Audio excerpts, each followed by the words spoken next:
አሁን የህልውና አደጋ የሚል ትንሽ የተጋነነ ነገር ያለው ተመለከታለሁ። የውክልና ጦርነት ማድረግ ለሚፈልጉ ሰዎች አመቺ ሊያደርግ የሚችል ጦርነት አፍጥጦ እየመጣ ነው እያሉ ነው። ምክንያቱም ይሄ የኢትዮ ኤርትራ ሰሞናዊ ትኩሳት ስለሚታወቅ ማለት ነው። የሀገሪቷ ላይ ያሉ ግጭቶች አጠቃላይ ማዕከላዊ መንግስቱን ሊያፈራርሱ የሚችሉ መንግስትን ወይ መንግስት አልባ ሊያደርጉን የሚችሉ አይደሉም። እየመጣ ያለውን ጦርነት ማስቆም የሚቻለው በአሜሪካ በሚደረግ ሰልፍ፣ ለንደን በሚደረግ ሰልፍ እና ዩቲዩብ ላይ በሚደረግ ህዝባዊ ትዕይንት ነው ወይ ማለት በፋኖና በኢትዮጵያ መከላከያ መካከል። ስለዚህ ያንንም ወገንስ በዚህ መግለጫቸው ላይ ማውገዝ አለባቸው። ትዕይንተ ህዝቡስ ሲካሄድ ዝም ብሎ በደፈናው ኢትዮጵያ መንግስትን ብቻ ነው የሚያወግዘው። ያኛው ፋኖ ትክክለኛ በቃ ለፍትህ ለነጻነትና ለእኩልነት ብቻ ነው የሚዋጋ ተደርገው መታየት የለበትም።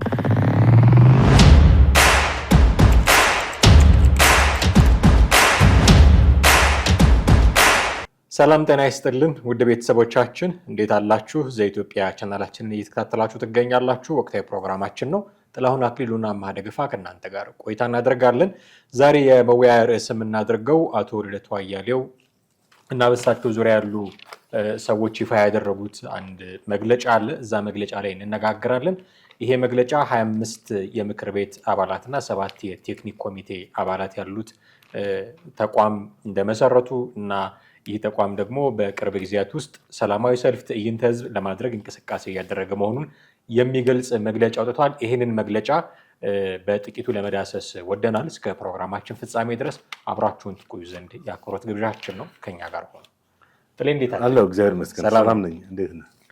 አቶ ልደቱ እኔ የእሳቸው በሳቸው ስም የተከፈተ የፌስቡክ ገጽ አካውንት ላይ ነው ይህንን መግለጫ ሲዘዋወር ያየሁት። መግለጫ አውጥተዋል እና ኢትዮጵያ በታሪኳ አይቷ በማታውቀው የአሳሳቢ የሆነ የህልውና አደጋ ላይ ናት የሚል መነሻ አለው እና እኔ ይህንን ሳነብ አይምሮ ላይ የመጣው አቶ ልደቱ አያሌው ይህንን ነገር ለስንተኛ ጊዜ የተናገሩት የሚል ነው እና ይሄው ስንት ዓመታቸው አሁን እዚህ ሀገር ውስጥም ጭምር እያሉ ኢትዮጵያ ከዚህ በኋላ ልታልፈው የማትችለው በጣም ከፍተኛ የህልውና አደጋ ተጋርጦባታል እያሉ ብዙ ወረቀቶችን ያወጣሉ። እንደምታውቀው ትልቁ ኳሊቲያቸውም እሱ ነው። ሀሳባቸውን በወረቀት እየገለጹ ለህዝብ ለሚዲያዎች መወያየነት ክፍት ያደርጉታል እና በጣም በተደጋጋሚ ጊዜ እንዲህ አይነት ወረቀቶችን ኢቨን መጽሐፍም ጭምር በማሳተም ሀሳባቸውን ሲያሻገሩ ነበረ እና ሁሌ ባልተቋረጠ ሁኔታ ደጋግመው የሚያነሱት ነገር ምንድን ነው? ኢትዮጵያ የተጋረጠባት የህልውና አደጋ ከመቼውም ጊዜ በላይ አሳሳቢ የሆነ ደረጃ ላይ ደርሷል የሚለው እና ይኸው ስንት ዓመታችን ይህንን የእሳቸውን አደጋ ላይ ኢትዮጵያ ደርሳለች የሚል ነገር ስንሰማ አሁንም በተመሳሳይ ኢትዮጵያ በታሪኳ አይቷ በማታውቀው አሳሳቢ የህልውና አደጋ ላይ ናት የሚል ነገር ተናገሩና ስንተኛ ጊዜ ነው ይሄ ነገር አይቆምም ወይ ብዬ እንግዲህ አቶ ልደቱ ልክ አንተ እንዳልከው በርካታ ጊዜያት ነው እዚህም ሀገር እያሉ ወደ ውጭ ሳይወጡ ታስታውስ እንደሆነ መስከረም 20 በኋላ ከመስከረም 30 በኋላ ከጀዋር ጋር ሆኖ ብለው በዛ በጀዋር ሚዲያ ኦኤምኤን ላይ አስተላልፈው ነበር። ከዛ በኋላም በተለያዩ መድረኮች ሚዲያዎች ላይ ቀርበው የህልውና አደጋ የሚለው ኢትዮጵያ በህልውና አደጋ ውስጥ ናች ያለችው በሚል ይናገሩ እንደነበር ይታወቃል። ኢቭን በቅርቡ እንኳን ከወራቶች በፊት ከተለያዩ ውጭ ተቃዋሚዎች ከነ ጀዋር መሐመድ ጋር ከነ የኦሮሞ ነፃ አውጪ ሰራዊት እንትን ግንባር ማለት ከነጃን ጅማሮ ከነ አማራ ፋኖ ዘመነ ካሴና ከነገዱ አንደርጋቸው ጋር በመሆን በይነመረብ ሰላማዊ ሰልፍ በሚል ትዕይንተ ህዝብ እናደርጋለን የሚል ያንን አካሂደዋል። መቃወም አሁን የችግሩ የመቃወም ጉዳይ አይደለም። የምትቃወምበትን የፕላትፎርም ምን አይነት እንትን ነው። አሁን የህልውና አደጋ የሚል ትንሽ የተጋነነ ነገር ያለው ትመለከታለህ። ምክንያቱም ኢትዮጵያ በእርግጥ ጦርነት አለ በአገሪቷ ላይ አይካድም። ነገር ግን አገሪቷን ወደ ህልውናዋ ላይ አደጋ ሊያመጣ የሚችል ነገር ነው ብለህ ልትል አትችልም። ለምሳሌ አሁን ኦነግ ሸኔ ለብዙ ዓመታት ይሄ መንግስት ከመምጣቱ በፊትም ሸኔ ነበረ። በተለያየ እንቅስቃሴ በኢህአዴግ ጊዜም ነበር አይደል? ኦነግ ራሱን ስሙን አንዳንድ ጊዜ ሸኔ አሁን ሸኔ የሚለው ከዚህ ከእንትን በኋላ ነው የመጣው። የሸኔ መንግስት ነው ሸኔ የሚለው ራሱን የኦሮሞ ነጻነት ሰራዊት ነው። አዎ የኦሮሞ ነጻነት ሰራዊት ነው በአሁኑ ሰዓት የሚለው። ስለዚህ ስሙን ቢለዋውጥም ያው ራሱ ነው እንግዲህ ምንም የዓላማና የስትራቴጂና አቋም ለውጥ ካላደረገ ምንም ሲመለወጥ በራሱ ላይ የሚያመጣው ነገር የለም። በአማራ ክልልም እንደዚሁ ፋኖ አለ። ይሁንና ሌሎችም ተቃዋሚዎች አሉ። እንግዲህ በሀገሪቷ ላይ ህወሓትም ተቃዋሚ ነው ራሱን የቻለ። ግን ኢትዮጵያን ለህልውና አደጋ ላይ የሚጥል ኢትዮጵያን ወደ ማለት አንዳንድ ሀገሮች ላይ ምሳሌ እንደተጋረጠው አይነት ችግር ውስጥ የሚከታት ነው ወይ ብለህ ስትጠይቅ በጭራሽ ሊሆን እንደማይችል ትመለከታለህ። ምክንያቱም ሀገሪቷ የግጭቶች ሁኔታ የሀገሪቷ ላይ ያሉ ግጭቶች አጠቃላይ ማዕከላዊ መንግስቱን ሊያፈራርሱ የሚችሉ መንግስትን ወይ መንግስት አልባ ሊያደርጉን የሚችሉ አይደሉም። ምክንያቱም አንደኛ በዛ ደረጃም ያለንበት ሁኔታ አይደለም የምታየው። እንደገና የኢትዮጵያ ህዝብ ማንነትም ወደዛ አቅጣጫ ሊመራ ይችላል የምትሉ ነገር አለ። ለምሳሌ እንደነ ሶማሊያ እንደአንዳንድ እንደዚህ በአረብ ሀገር እንደፈረሱት ሀገሮች እንደነ ሊቢያ እንደነ የመን እና ሌሎች ፌልድ ስቴት እንደሆኑት ሀገሮች የህልውና ህልውናችን ላይ አደጋ የሚያስከትል ነው ብለህ የምትለው አይደለም። የሽግግር መንግስት ይቋቋም፣ ጦርነት ይቁም ማለት መብታቸው ነው። ሰላም ይስፈን ማለት መብታቸው ነው። ነገር ግን ቅድም ያልኩ የህልውና አደጋ ላይ ነች የሚለው ነው ትንሽ እንትን የሚለው ያው አጠያቂ ነው። እሳቸው ምናልባትም ያው ፖለቲከኛም ስለሆኑ ከፖለቲካ ቋንቋ አንጻር ነው እንግዲህ የሚያስቀምጡት። በዚህ ላይ 3 ዓላማዎችን ማለትም የሽግግር ከምርጫ በፊት እንዲካሄድም ጠይቀዋል። አሁን ምርጫ በፊታችን አለ እና ይሄ ትዕይንተ ህዝቡ አዘጋጅ ግብረ ኃይሉ አንተ እንዳልከው 25 የቴክኒክ ኮሚቴ አባላትና 7 የቴክኒክ ኮሚቴ አባላትና 25 የምክር ቤት አባላቶች የያዘ ነው እና ይሄ መግለጫ የወጣው አንተ አሁን በፌስቡክ ገጻቸው ነው ያገኘው ከትዕይንተ ህዝብ አዘጋጅ ግብረ ኃይል የቴክኒክ ኮሚቴ ነው። ምናልባት በሌሎች ሚዲያ አይተዋል ይሄን ነገር? በሌላ ሚዲያ ተሰራጭቶ አላየሁም። ተመልከት እንግዲህ አሁን የእሳቸው ሀሳብ ነው እንጂ ከጎናቸው ያሉ ሰዎችም ራሱ አልተገለጹም። ካጠገባቸው እነማን አሉ፣ በፖለቲካ ውስጥ የነበሩ ነባር ፖለቲከኞችስ እነማን ነበሩ የሚለው ነገር ያው ከዚህ በፊት ትዕይንተ ህዝብ ምንም ሲያዘጋጁ አብረዋቸው ነበሩ እነሱን ትገምት ይሆናል። እነሱን አብሮ መገለጽ አለባቸው። በአንድ ግለሰብ ብቻ የሚካሄድ ሰላማዊ ሰልፍ የለም። በአንድ ግለሰብ ብቻ የሚካሄድ ተቃውሞ የለም። ቢያንስ የተወሰኑ ሰዎች አብረው ከእሳቸው ጋር ሊኖሩ ይገባል። ያው ጥቅምት የካቲት 17 በዋሽንግተን ዲሲ ጋዜጣ መግለጫ እንደሚሰጥ ተናግሯል። የቴክኒክ ኮሚቴው መግለጫ ይሰጣል ብለዋል። በለንደን እና በዋሽንግተን ዲሲ ነው እንግዲህ ታቀደው። በዚህ ሰላማዊ ሰልፍ ላይ ወደ 1 ሚሊዮን በሶሻል ሚዲያ ወይም በዩቲዩብ እንትን ሰዎችን እንዲከታተሉ 10 ሚሊዮን ደግሞ በሳተላይት ቴሌቪዥን እንትን ብለዋል ገምተዋል። ኤክስፔክቴሽን ነው። በዚህ የዚህ ትዕይንተ ህዝቡ 3 መሰረታዊ ነጥቦችን አስቀምጠዋል። አንደኛ በኢትዮጵያ መካከል አዲስ የመተማመንና ለጋራ ችግር በጋራ የመቆም በጋራ የመታገል እንትን ነው የሚል አንድ ጭብጥ አስቀምጠዋል። ሁለተኛ ደግሞ የውጭ መንግስትና የኢትዮጵያ ሁኔታ በአግባቡ እንዲገነዘቡ ጫና መፍጠር ነው። ማለትም በዓለም አቀፍ ማህበረሰብ ዘንድ ለምሳሌ በእነ አሜሪካን በእነ የአውሮፓ ህብረት በአፍሪካ ህብረትም አቅም ካለው እንግዲህ ሊሆን ይችላል።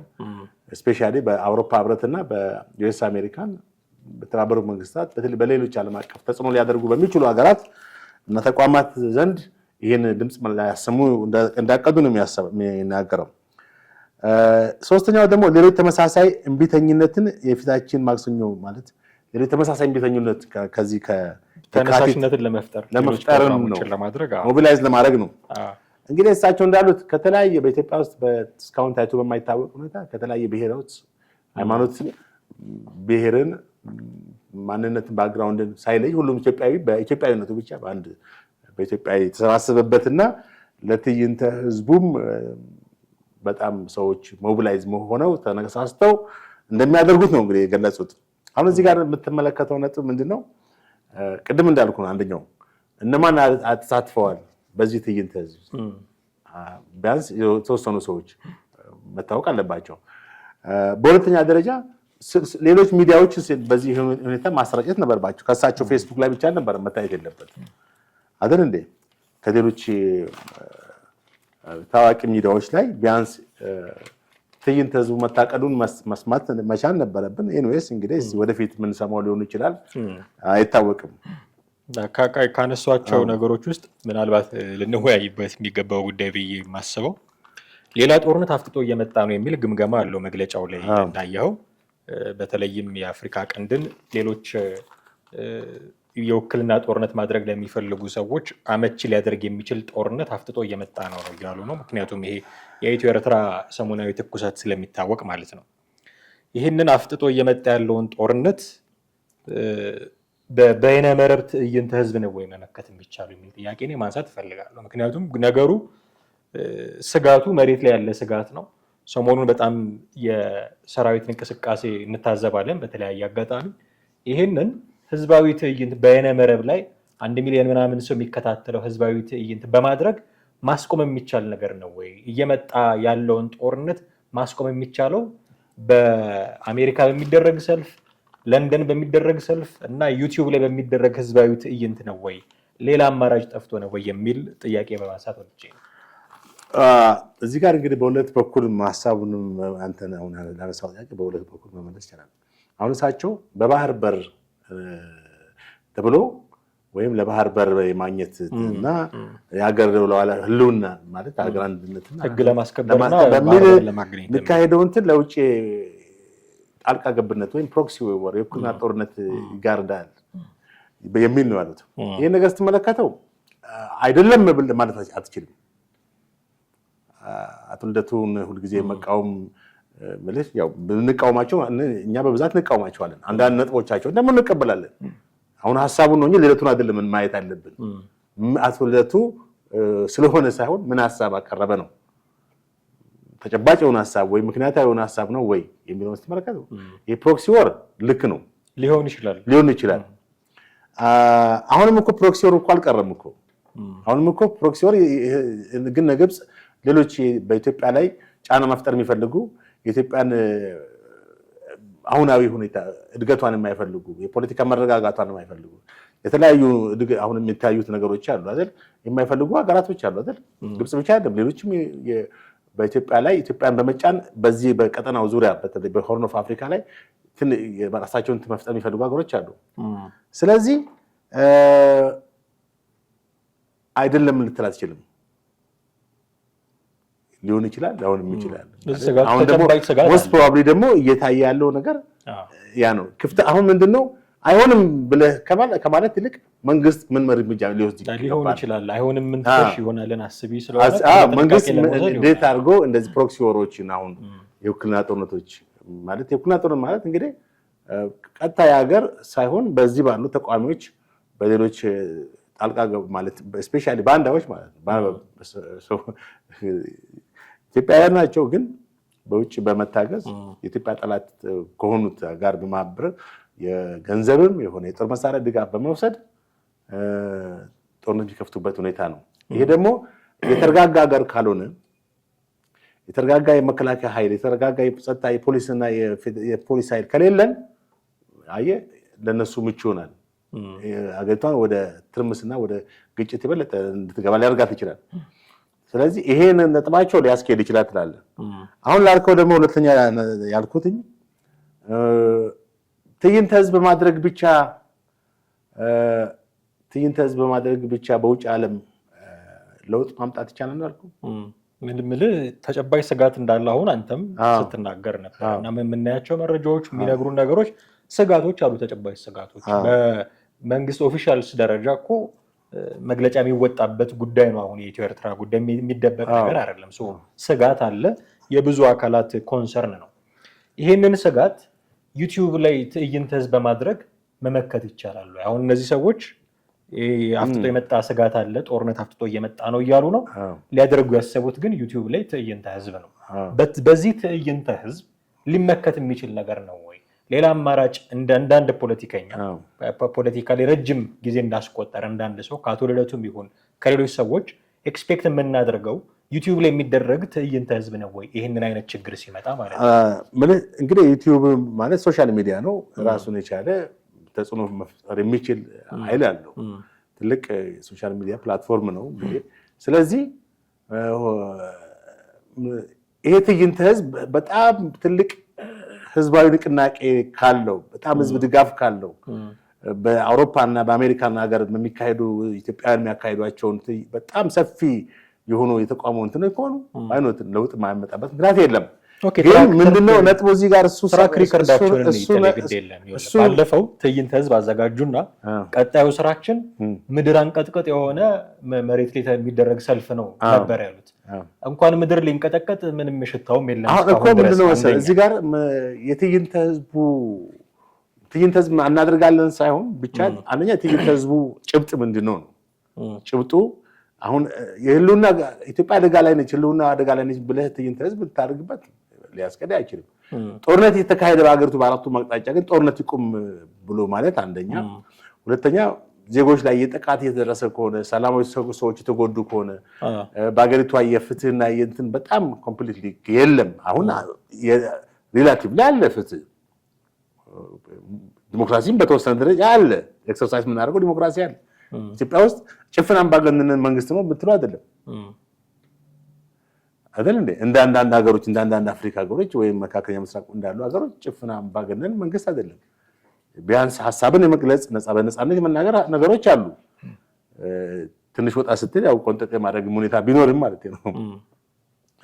ስለዚህ አብሶሉት ቶታሊቴሪያን ዲክታተር መንግስት ቢሆን እና በዛ በኩል ትዕይንተ ህዝቡ ምክንያታዊ ነው ትላለህ።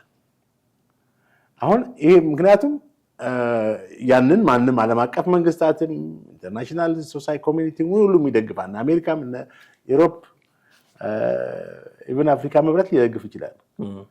ነገር ግን አሁን ኢትዮጵያ መንግስት ፈልጎት ነው ወይ ጦርነቱን እያካሄደ ያለው? እሱ አንድ ጥያቄ የኢትዮጵያ መንግስት ለዚህ ለጦርነት በአማራ ክልል ለተነሳው በትግራይ ክልል ላለው በዚህ ከሸኔ ጋር ላለው የጸቡ ምንጭ ኢትዮጵያ መንግስት ነው ወይ የመከላከያው ነው የሚለውን ማየት ያስፈልጋል። እውነት ለመናገር ማነው የአማራ ክልል በእርግጥ አዎ የኢትዮጵያ መንግስት ትጥቅ ፍቱ ነው እንጂ ጦርነት እንፋለም አላላቸው ነው ብሎ አልጋበዛቸው። ሊሉት ምንድነው ስልጣኑ ለማራዘም ጦርነት ይፈልጋል፣ ጦርነት ይፈበርካል የሚሉ የሚገልጿቸው ቃላቶች አሉ። ግን አሁን ትዕይንተ ህዝብ ሲያደርጉ እነዚህ ሰዎች እንግዲህ አድርገዋል ከዚህ በፊት ማለት የበየነ መረብ ትዕይንተ ህዝብ አድርገዋል። ያንን ነው እንደ ኤክስፒሪየንስ የምንወስደው እንደ ምሳሌ የምንወስደው። በዛ ላይ አንድ ቀደም ለማለት የሞከርኩት ቃል የገቡት ነገር ከዚህ ትዕይንተ ህዝብ በኋላ መሬት ላይ የወረደ ምድር አንቀጥቅጥ ራሳቸው አቶ ልደቱ አያሌው በአፋቸው ሲናገሩ እንደሰማ ነው ምድር አንቀጥቅጥ የሆነ ሰልፍ ምድር ላይ እናደርጋለን፣ ህዝባዊ እምቢተኝነት ይኖራል የሚል ነገር ነበር ያደረጉት። እስካሁን ያየነው ነገር የለም። የዛ ተቀጽል ላይ ሆነ ይሄ አላውቅም። ግን ፉክክሩ የቪው ሆነ። የኛ ትዕይንተ ህዝብ በሚሊዮን የሚቆጠር ህዝብ አየው። የጠቅላይ ሚኒስትሩ የምክር ቤት ንግግር ግን በሺ የሚቆጠር ሰው ነው ያየው የሚል የቪው ፉክክር ሆነ። መሬት ላይ የሚታይ ለውጥ የሌለው የቪው ፉክክር፣ አየር ላይ የቀረ ኦንላይን ላይ ብቻ የቀረ የሆነ ፉክክር ሆኖ ቀረ። ፖለቲከኞቻችን ይሄ ዘመን አመጣሽ ነገር እየወሰዳቸው ነው። ሀሳብ እንዲያዋጡ ስንጠብቅ፣ መሬት ላይ የሚተገበር ነገር እንዲያዋጡ ስንጠብቅ፣ መገሰጽ ያለበትን እንዲገስጹ ስንጠብቅ፣ አንተ ቅድም እንዳልከው ጦርነቱን የሚፈልገው መንግስት ብቻ ይመስላቸዋል። መንግስት ጦርነቱን ፈልጎ የሚያደርግ ነው ይመስላቸው። መቆጣት የሚገባቸው ሌሎችም እኮ አካላት አሉ። እኛ እንደራደርም የሚሉ በአደባባይ ወጥተው ገንዘብ የሚሰበስቡ አሁን ፌዴራል መንግስቱን እንወጋለን ብለው ቲፒኤልኤፍ ገንዘብ እየሰበሰበ ነው። ዲያስፖራ ፊት ነስቶታል እየተባለ ነው እንጂ ሸኔም ፋኖም ሌላውም አካላት መገሰጽ አይገባቸውም ወይ? እንዲህ እንዲያደርጉ የምንጠብቃቸው ፖለቲከኞች፣ ጥርሳችንን በፖለቲካ ነቅለናል የሚሉ ፖለቲከኞች፣ የተቋሚ ፓርቲ አመራር የነበሩ አንዳንዴም የምክር ቤት አባል ጭምር የነበሩ ሰዎች ትዕይንተ ህዝብ ላይ ነው ያሉት። ሚሊዮን ሰው አየኝ ነው የሚሉት። 1000 ሰው ጠቅላይ ሚኒስትሩን አየ ነው የሚሉት። የቪው ፉክክር ላይ ነው ያሉት። ቲክቶክ ላይ ወጣቶች የሚፎካከሩበትን የቪው ፉክክር ነው አምጥተው የሚያሳዩን። ሀሳባቸው የታለ? መሬት ላይ የሚወርደው የሚተገበረው ሀሳባቸው የታለ ነው ጥያቄ። ትክክል። አሁን ቅድም አቶ ልደቱን የተቀበልን ማለት እሳቸው ከተናገሩት የተቀበልነው ነገር አለ፣ የምንነቅፈው ነገር ደግሞ አለ።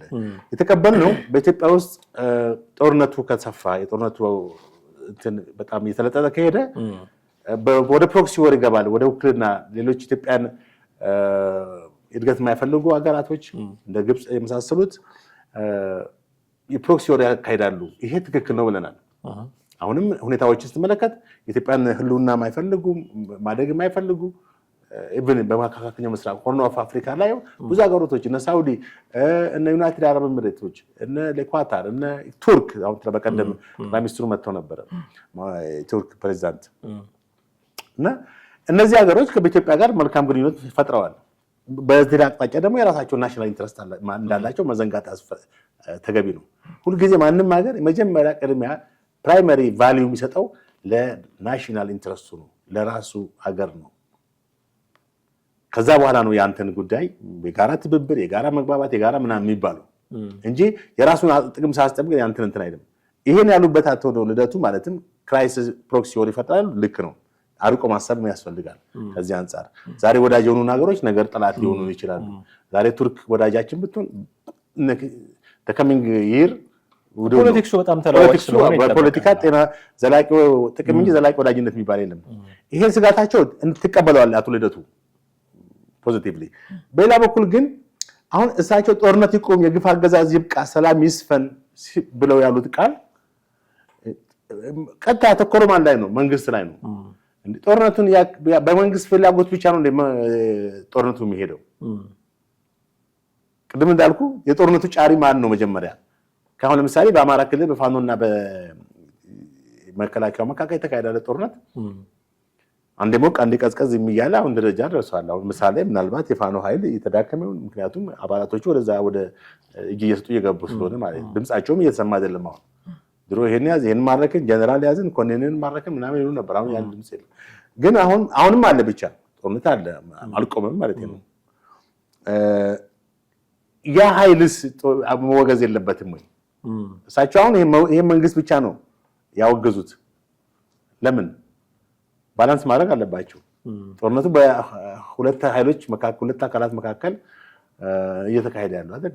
በሁለት ወገኖች መካከል ነው እየተካሄደ ማለት በፋኖና በኢትዮጵያ መከላከያ መካከል። ስለዚህ ያንንም ወገንስ በዚህ መግለጫቸው ላይ ማውገዝ አለባቸው። ትዕይንተ ህዝቡስ ሲካሄድ ዝም ብሎ በደፈናው ኢትዮጵያ መንግስትን ብቻ ነው የሚያወግዘው? ያኛው ፋኖንስ ፋኖ ትክክለኛ በቃ ለፍትህ ለነጻነትና ለእኩልነት ብቻ ነው የሚዋጋ ተደርገው መታየት የለበትም። ምክንያቱም ፋኖ የሚሰራቸው ብዙ ጥፋቶች እንዳለው አሁንም ድረስ የሚወጡ መግለጫዎች አሉ። አካባቢው ማህበረሰብ ላይ በጣም ብዙ ንጹሃን ዜጎች የተገደሉ ነው። ሴቶች የተደፈሩ ነው። ከ2000 ምናምን በላይ ሴቶች ተደፍረዋል። ምናልባት ከዚህ ጋር እናነሳው ከቻን አላቅም። ያው ያነሳው ነጥብ በጣም ትክክለኛ ነው። ምክንያቱም መወቀስ ካለባቸው ምክንያቱም ጦርነት ይቁም ማለት መንግስት አፈሙዝህን ዘቅዘቅና በሌላው ተወጋ አይደለም። ስለዚህ የኦሮሞ ነጻነት ሰራዊትንም ፋኖንም ኢቨን ቲፒኤልኤፍንም ሌላውንም አካል እናንተም ተጉ ብሎ ይሄ ትዕይንተ ህዝብ አድሬስ ሊያደርጋቸው ይገባል። አሁን እኮ መንግስት ላይ ብቻ ሆነ ችግሩ ምንድነው? መንግስት ጦርነቱን ፈልጎ ፈቅዶ የሚያካሂዱ አይነት ባይዘይ ብዙ ጊዜ ጥሪ አድርጓል። የሰላም ጥሪ የሰላም ጥሪ አካሄዱ እንዴት ነው ምናምን እሱ ሌላ ጉዳይ ነው። ግን እንደው ለይስሙላ ቢባል ግን ጥሪ አድርጓል። ብዙ ጊዜ ለፋኖ ጥሪ አድርጓል። ራሱ ፋኖን አንቀበልም ብሎ የተቀበሉ በአማራ ካውንስል የሚል አንድ በአማራ ክልል የተቋቋመ የሰላም ካውንስል ያለው ተደጋጋሚ ጥረት ያደርግ ነበር። የምክክር ኮሚሽኑ ሰዎች የነሱን ትምሉ ሳይገሉ ይቀራሉ እንዴ? ብቻ የሆነ አይ ዶንት ኖ ብዙ የረድኤት ሰራተኞችን ገድለዋል። ብዙ ሰላማዊ ሰዎችን ገድለዋል።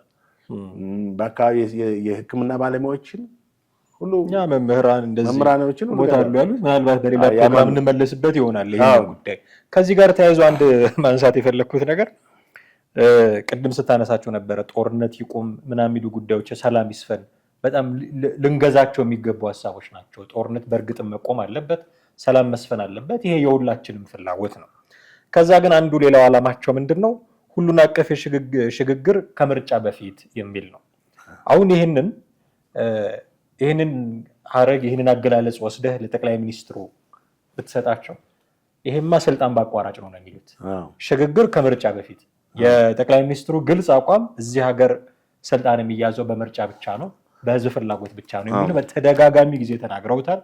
ኢትዮጵያ ውስጥ በዚህ ጊዜ በሽግግር መንግስት ስልጣን መያዝ አይቻልም የሚል በተደጋጋሚ ተናግረዋል። ደግሞ አምጥተውታል። እናቱ ልደቱ አያሌው ከምርጫ በፊት ሽግግር የሚል ይሄ ሪሊ ሀገርን ማዳን ነው ወይስ ስልጣን በአቋራጭ ነው የሚል መንታ መንገድ ላይ ያስቀምጠናል። ምልህ አሁን ምርጫው ሊካሄድ የደረሰው ስንት ነው? 5 ወር በወራት የሚቀር ጊዜ ነው። አሁን እነሱ ሰላማዊ ሰልፍ አካሂደው በዚህ ሁኔታ ላይ ከምርጫው በፊት ሽግግር መንግስት እንዲቋቋም ይካሄዳል ብሎ ማለታቸው የሞኝ ጥያቄ ነው። አብሳስበው አንደኛ ሽግግር መንግስት ለማካሄድ ቴክስ ታይም ጊዜ ይፈጃል አይደል እንዴ? እና በአጭር ጊዜ ውስጥ ሽግግር መንግስት ሊቋቋም አይችልም። ፕሮሰስ አለው፣ ሂደት አለው። ሽግግር መንግስት ስትቋቋም ሽግግር መንግስቱ በምን አይነት ሁኔታ ነው የሚካሄደው? ዝም ብለህ ሽግግር መንግስት ሲካሄድ ስላልክ እኮ አይደለም ሽግግር መንግስት የሚካሄደው። ትራንዚሽናል ጋቨርንመንት የራሱ ህግና ስርዓት አለው። ትራንዚሽናል ጋቨርንመንት ደግሞ የሚካሄደው ይሄ መንግስት አምባገነን መንግስት ቢሆን ትራንዚሽናል ጋቨርንመንት አይደል፣ አቅም ሲያጣ ነው እኮ አድሚኒስትሬት ማድረግ ሲያቅተው ነው እንጂ አሁን ይሄ መንግስት አምባገነን ስለሆነ እንኳን ቢሆን የሽግግር መንግስት ይቋቋም የሚል ነገር የለም። አቅም አገሪቷን ማስተዳደር ሲያቅተው ከቁጥጥር ውጭ ሲሆን ሁሉ ነገር በቃ መንግስት አቅቶታል። ከህግና ስርዓት በየከተማው በቃ መንቀሳቀስ በማንችልበት ሰዓት የዛኔ የሽግግር መንግስት ይቋቋማል። እንደዚህ አይነት ነገሮች ካሉ የሽግግር መንግስት ይቋቋማል። በቃ የሀገሪቷ ህልውና በጣም አደገኛ ነገር ላይ ሲደርስ አሁን ሀገር ሰላም በሆነበት ሁኔታ ቅድም እንዳልከው ግጭቶች መኖራቸውን አልካድንም። የሽግግር መንግስት ለሚል ድምዳሜያቸው መነሻ እንዲሆን ይሆናል። እንግዲህ ሀገር የህልውና አደጋ ላይ ነች ያለው እሳቸው አሁን ጦርነት ይቁም፣ የግፍ አገዛዝ ይብቃ፣ እውነት ለኢትዮጵያ የሚያስቡ እቺ ብቻ በቂ ነበረች፣ ሰላም ይስፈን። አሁን ደግሞ የሽግግር መንግስት ይቋቋም የሚለው ተቀጽላው በዚህ በአጭር ጊዜ በ4 ወር ውስጥ እንዴት ነው የሽግግር መንግስት ይቋቋም? ለማን ተሰባስበው ነው? የሽግግር መንግስት ለማለት ሀገር የህልውና ስጋት ላይ መሆን አለባት ብለሃል። እነሱ ደግሞ የሽግግር መንግስት እያሉ ያሉት መጀመሪያ መንደርደሪያቸውን አሳምረው ነው ሀገር የህልውና ስጋት ላይ ነች ብለዋል። ያ አይደለማ። አሁን ቅድም እኮ እንዳልነው ነው ሀገሪቷ የህልውና ስጋት ላይ አይደለችም። ኢቭን ግጭት ባለባቸው አማራ ክልልና ኦሮሚያ ክልል ራሱ እንኳን ሰዎች እየተንቀሳቀሱ ነው። አልፎ ትላንትና ነው ከትላንት ወዲያ ጠቅላይ ሚኒስትሩ ወለጋ ሄደው ጎብኝተው ነው የመጡት። ታዲያ ሰዎች ሄደው ይመጣሉ። ኮምፕሊትሊ የተዘጋ ነገር ቢኖር ወደዛ ለምሳሌ ወደ አምቦ፣ ወደዚህ ወደ ወለጋ፣ ወደ ደምቢዶሎ የማትሄድበት ሁኔታ ላይ ተዘግቷል ቢባል አዎ ትላለህ። ኦሮሚያ ክልል አጠቃላይ ክራይሲስ ቢሆን ሰዎች በሰላም እየወጡ እየገቡ ያሉበት መንግስት ፈንክሽን እያደረገ ነው። ኢቭን በአማራ ክልልም እኮ አሁን እዚህ ግጭት አለባቸው በሚባለው ባህር ዳር፣ ደብረ ማርቆስ እና ሌሎች እዛ ጎንደር ምናምን አካባቢ ሰዎች እየሰሩ እየወጡ እየገቡ ነው። ምልህ ችግር የለም አይደለም፣ አሉ ችግሮች። እነሱ ባሉት ሪላቲቭ ነው ችግሩ፣ አንጻራዊ ነው። የሆነ ጊዜ ሊመጣ ይችላል ስጋቶች አሉ እንጂ ሙሉ በሙሉ በቃ በጦርነት ቀጠና ውስጥ ያለ ከተማ አገር አይደለም። በጦርነት ቀጠና ውስጥ ያለ ቦታ ቢኖር የእሳቸው አቶ ልደቱ መግለጫ ልክ ነው ትላለህ። የሽግግር መንግስት ያሉት የሽግግር መንግስት እኛም የሽግግር መንግስት መቋቋም አለበት ብለን ሀሳባቸውን እንደግፋለን። ግን ያ የሚያስኬድበት ሁኔታ አይደለም። ይልቅንስ እሳቸው ማድረግ ያለባቸው የነበረባቸው እንደኔ ሀሳብ ብዙ የሀሳብ ሰው ናቸው አቶ ልደቱ። በጣም ብዙ አይዲያ እንደሳቸው የሚያፈልቅ የለም። እኔ ከማውቀው ፖለቲከኞች እንግዲህ በ97 ጀምሮ በፖለቲካ ውስጥ አካሄዳቸው ብዙ ስክራች በዛበት እንጂ ልትደግፋቸው ልትቃወማቸውም ትችላለህ። ግን 97 ጀምሮ በደንብ ብዙ ሀሳብ ትክክል። አሁን የዚህን መንግስት ድክመት፣ የኢኮኖሚውን ድክመት፣ የፖለቲካውን ድክመት ዝም ብሎ የሽግግር መንግስት ይቋቋም ከማለት ህዝብ ጆሮ ገብ ሊሆኑ የሚችሉ ነገሮችን ለምሳሌ በተለይ ደግሞ ከኢኮኖሚ ጋር ለተያዙ የኑሮ ውድነቱን ምናምን የመሳሰሉት የህዝቡ ትክክለኛ ጥያቄ ኢኮኖሚውና ኢኮኖሚውን ነው። በቃ ሰው እንደውም ስለ ፖለቲካ አይደለም የሚፈልገው በአሁኑ ሰዓት። ስለ ፖለቲካ ብዙ ሰው ሰልችቶታል። ማውራት አይፈልግም። ስለነሱ የሽግግር መንግስት ማወቅ አይፈልግም። ማንም ገሌ መጣ፣ ጫላም መጣም፣ ገብረ ማርያም መጣም ኢኮኖሚውን ካረጋጋለት ሰላም ካደረገለት ማንም ብዙ ድንቅ እና የሰው ፍላጎት በአሁኑ ሰዓት የእህል ዋጋ እንዴት ነው? የቲማቲም ዋጋ፣ የሽንኩርት ዋጋ የመሳሰሉትን ነገሮች በልቶ ማደር ነው። የቤት ኪራዩ ነው የሚያስጨንቀው። እነዚህ ነገሮች የሚቀርፉ ትክክለኛ የኢኮኖሚ ፖሊሲ ግራውንድ ያላቸው የመንግስት ፖሊሲን ተችተው አሁን የሚከተለው ፖሊሲ ኢቭን የናሽናል ባንክ የብሔራዊ ባንክ አሁን የሚከተለውን የሞኔታሪ ፖሊሲ ሁሉ መታች ችለው ከዛ በኋላ እንደገና አማራጭ ሀሳቦችን ማቅረብ ኢቭን የሀገሪቷ የምትከተለውን ገቢዎች የፊስካል ፖሊሲ ሌሎች ቴሌ የሚወስዳቸውን ቴሌኮሙኒኬሽን አሁን በየጊዜው ታሪፍ እየጨመረ ነው። ተመልከት። ይሄ በጣም ህዝቡን አንጎል የሚያደርግ ነው። ከቴሌ ውጭ አማራጭ የለም። እንግዲህ ኬንያ ወደ 5-6 እንትኖች አሉ። እዚህም ሳፋሪኮም አለ፣ ግን በዚያ ሳፋሪኮም አልቻለማ። ዝም ብለህ ሳፋሪኮም እኮ የሚወዳደረው ከማን ጋር ነው? ከቴሌ ጋር። እግሩን አስረውት ነው ውድድር ውስጥ እግሩን አስረውት ነው ያስገቡ። በህዝቡ መሰረታዊ ነገሮች በግብርናውም ላይ በምልህ አሁን መንግስት የሚከተላቸው ፖሊሲዎች ብዙ ስህተቶች ያሉባቸው ነገሮች አሉ። ያንን ነው ነቅሶ ማውጣት ያለባቸው። በዛ ጉዳይ ላይ ትክክለኛ ፖሊሲውን ከኢትዮጵያ ተጨባጭ ፖለቲካል ማለት ሁኔታ ጋር ከኢትዮጵያ ጋር ሊሄድ የሚችል ፖሊሲ ይሄ ነው ኢኮኖሚ ፖሊሲ ብሎ ማቅረብ የሚችሉባቸው ሁኔታ የግብርናውን ፖሊሲ የኢንዱስትሪን ፖሊሲ አጠቃላይ መተቸት ቢችሉ ጥሩ ነበር። በቃ ሰውም ያዳምጣቸዋል። ይሄ በዘሎ የሽግግር ይሄ ተለመደ እኮ የሞኝ ለቅሶ ሁሉ ጊዜ አሁን በቃ አባዮች ብቅ ባሉ ቁጥር የሽግግር መንግስት የሞኝ ዘፈኑ ላይ አባዮች ነው። አዎ አንድ የመጨረሻ ነጥብ እናንሳ ከዚህ ጉዳይ ላይ መውጣት ጥሌ ቅድም ስታነሳቸው የነበሩት 3 ዓላማዎች አሉ ማሳካት የሚፈልገው ህዝባዊ ትዕይንቱ። አንደኛው መተማመን መፍጠር ነው። በኢትዮጵያውያን መካከል አብሮ መስራት ምናምን የሚሉ ጉዳዮች ላይ መተማመን መፍጠር የሚል ነው። ህዝቡ መተማመን እንዲፈጥር የሚሰራ አካል ራሱ ይተማመናል ወይ የሚል ጥያቄ ነው ማንሳት ፈልጌ ነው። ምክንያቱም ህዝቡን እንዲተማመን እናደርጋለን፣ እናስተባብራለን፣ ምድር አንቀጥቅጥ ሰልፍ እናደርጋለን፣ አሜሪካ ዋሽንግተን እና እንግሊዝ ለንደን ላይ ህዝባዊ ተቃውሞችን እናደርጋለን፣ እዚህ አገር ውስጥም ደግሞ ህዝባዊ ቢተኝነት እንዲነሳ እናደርጋለን እና መተማመን እንፈጥራለን በህዝቡ መካከል በፖለቲከኛው መካከል የሚል አካል ራሱ ይተማመናል ወይ የሚል ጥያቄ ብናነሳ ይህንን ፈተና ያልፋሉ ወይ?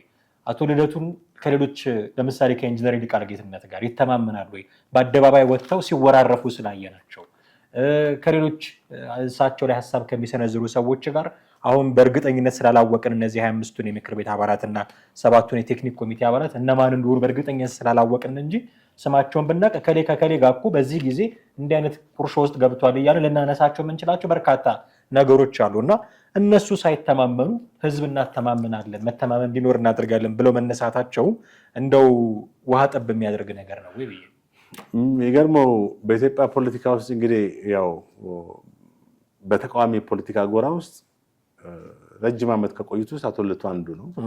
ኢንጂነር ይልቃልም ኦልሞስት ከ20 ዓመት ያላነሰ ፖለቲካ ውስጥ ነበር። ሌሎችም እና በፓርቲ ውስጥ እነሱ ብቻ ሳይሆኑ ሌሎች ፖለቲከኞችም ያው ህብረት ይፈጥራሉ፣ ይዋሃዳሉ፣ አንዱን ፓርቲ ከሌላው ፓርቲ ጋር ያገናኛሉ፣ ያዋሃዳሉ። ከዛ በኋላ ደብዛቸው ነው የሚጠፋው። ጥንካሬያቸው እና እንትናቸው ሳይሆን የሚታየው ተጋጭተው ተለያይተው እስከ ፍርድ ቤት ሂደው ሲከራከሩ ከዛ በኋላ በቃ ሲለያዩ ነው። ኢዴፓን ወሰደው ምሳሌ አቶ ልደቱ በዶክተር ጫኔ ከበደና በአቶ ልደቱ መካከል እኔ በደንብ አስተውላለሁ። ሁለቱንም አናግር ነበር። የዛኔ ጋዜጣ መጽሔት ስናዘጋጅ አዲስ ጊዜ መጽሔት እኔ አዘጋጅ ነበርኩኝ። በዛ ሁሉ ጊዜ እናወጣቸው ነበር። አንዴ አቶ ልደቱን አናግራለሁ፣ በአካልም አገኘዋለሁ ልደቱን። ዶክተር ዳኛን አሁን እስር ቤት ያለው ማለት ነው ጫኔ ከበደ እሳቸውንም አናግራለሁ እስከ ፍርድ ቤት። እንግዲህ በአንድ ፓርቲ ውስጥ ዋና ፕሬዚዳንትና ምክትል ፕሬዚዳንት የነበሩ ሰዎች በስልጣን ሽኩቻ ፖለቲካ አቋም እንኳን አይደለም ያጣላቸው። ፖለቲካቸውማ ሁለቱም ኢህአዴግን በወቅቱ የነበረውን ኢህአዴግ የሚቃወሙ ነበሩ። ይሄኛው መንግስት ወደ ስልጣን ሳይመጣ ማለት ነው። እና በዚህ አይነት ሁኔታ ብዙ አሉ። አንድነት ፓርቲና መያድ ፓርቲን ወሰዱ። እነሱም ተዋሃድን ተባሉ። አቶ አበባው ምናምን በሁለት ቀን በሳምንቱ በቃ ተለያዩ። በመድረክ ፓርቲ ውስጥ 8 ፓርቲ ሆነው ገቡ። ከዛ በኋላ አሁን 5 ነው ምናምን የቀሩት። ሌሎችም መጥቀስ ይቻላል። የአቶ ልደቱ አሁንም ከነ ይልቃል ጋር ያለው መወራረፍ ተመሳሳይ ነው።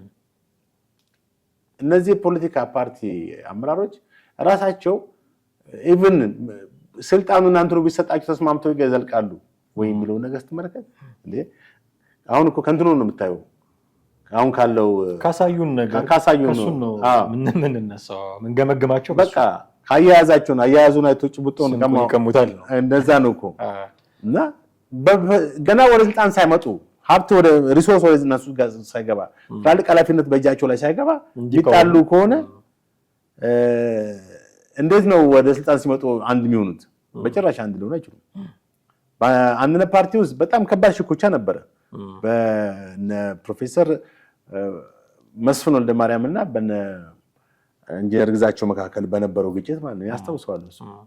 ያ ትሬንድ አሁንም አለ ገብቷል። ያኛው ትሬንድ አሁንም በፖለቲካ ውስጥ አሁንም እነማን አሁን በኢትዮጵያ ውስጥ ምርጫ አካሄዳል አይደል? እንግዲህ የትኛው ፓርቲ ነው ጎልቶ ወጥቶ ከዚህ ከብልጽግና ጋር የራሱ ክፍፍል አለው። ኢዜማ ቢያንስ የፖሊሲያቸው ማኒፌስቶአቸውን እንኳን ምንናቃቸው ምንችላቸው እኮ አይደለም። አሁን እዚህ ማን ነው ስሙ ያፓ የሚባል ፓርቲ አለ እንግዲህ የጥንቱ ያፓ በአዲስ መልክ የተቋቋመ ሌሎችም አሉ፣ የክልል ፓርቲዎችም የእንትን ፓርቲዎችም አሉ። ስለዚህ አንድነት የላቸውም ብዬ በድፍረት እናገራለሁ። ለምንድን ነው የምለው? እኔ በወቅቱ በጋዜጣ ላይ ሲሰራ ስለነበረ በመጽሔት ላይ ሲሰራ ስለነበረ እነሱንም ኢንተርቪው ሳደርግ አንዱ የተጋጩትን ሳነጋግር የታረቁትን ሳነጋግር ኤክስፒሪየንስ ያለኝ በቃ ገብቷል። ስለቱም አነጋግሬ ጫኔን አነጋግረው ነበር እስከ ፍርድ ቤት በቃ የፍርድ ቤት ሁሉ እንዴት ነበር ብዬ ነበር የምጠይቀው ገባ። ስለዚህ አሁንም የለመዱት ነው በቃ መጣላት። መቼ ይስማማሉ ራሳቸው? አሁን እነዚህ 7 የተባሉት የሥራ አስፈጻሚ ኮሚቴ እነማን ናቸው ደግሞ ነው ይበል? አሁን በ17 አይደል ያለው ፊታችን ማለት ነው መግለጫ ሲሰጡ እናውቃለን። መግለጫ ሲሰጡ የሚቀጥለው ሳምንት እንደውም የበለጠ ይሄን ሐሳብ ይሄን የነሱን አጀንዳ ይዘን ነገሌን ናቸው የሚሉን አሁን ነገሌን ሐሳብ ነው ያላቸው ማን እንደሆኑ መገመት ስለማንችል አዎ በዚህ መናገር አንችልም ኦፍ ኮርስ። እና በጣም እነሱ ሳይስማሙ ሌላውን ለማስማማት ጥረት ማድረግ እዚህ ሀገር ውስጥ ያሉ ፓርቲዎች የዚህ ሰለባ ተጠቂ ናቸው። ምክንያቱም ኢዜማን ብታይ አሁን እነ የሺዋስ አሰፋ እነ ማን ነው አንዱዓለም አራጌ ምናምን ላቀውጡበት እነ ፕሮፌሰር ብርሃኑ ብቻ ይቀርቡበት። አብን ብትል እነ ደሳለኝ ጫኔና እነ በለጠ ሞላ ተመሳሳይ ሁኔታ ላይ ያሉበት ሁኔታ ላይ አይደለም። መጀመሪያ ሰውን ለማስማማት ራሳቸው መስማማት፣ ሰውን አንድ ለማድረግ ራሳቸው ወይ ተባበሩ ወይ ተሰባበሩ እኮ ነው የተባሉት። እሱ ነው የኢትዮጵያ ሕዝብ ጥያቄ። ለማንኛውም ይህን አይነት መግለጫ አውጥተዋል። ማክሰኞ መግለጫ እንሰጣለን ብለዋል። እሱን ደግሞ ሰምተን የምናነሳቸው ነገሮች ካሉ እናነሳለን። እጅግ አድርጌ አመሰግናለሁ። ውድ ቤተሰቦቻችን እናንተም ከኛ ጋር ነበራችሁ ቆይታ እጅግ አድርገን እናመሰግናችኋለን። የእናንተ ሀሳብና አስተያየትስ ምንድን ነው የሚለውን ብናውቅ ደስ ይለናል። በተለመደው መንገድ ልታደርሱን ትችላላችሁ። የዛሬውን አበቃን። ጤና ይስጥልን።